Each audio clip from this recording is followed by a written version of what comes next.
We know that the demand on testing has increased significantly. Victoria really does have the highest testing capacity in Australia at the moment, but human behaviour is a strange thing. The message hasn't changed. We've always said get tested with mild symptoms, but obviously there's a lot of concern around the increase in cases in recent days, and there's been a huge increase in demand on testing.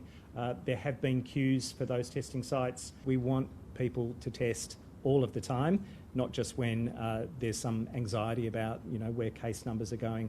We have an opportunity to control numbers across Metro Melbourne if everyone all of the time considers that if they're symptomatic, they isolate at home, they don't see others, they present for testing, they get a negative result and they can go about their normal life, or they get confirmed as the case and we can follow up and control transmission. When we've seen who's been identified as cases in recent days and where those chains of transmission have occurred, we've clearly reached into those communities. It's a complex process. We've always had information in multiple languages.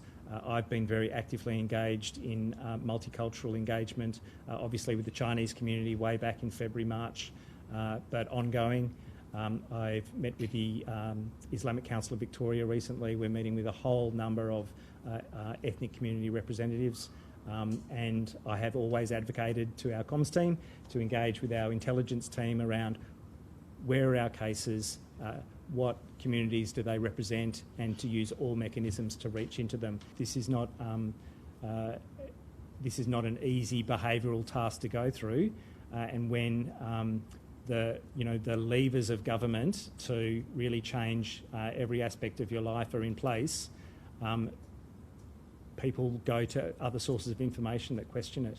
So we have to work with every single community member, and I think there are pockets and individuals and networks within every single community where there are suspicions about the key messages and where there is misinformation that's circulating quite freely. So we need to compete in that space and make sure that the evidence-based messages, the things that we know have worked and would continue to work, are out there in full.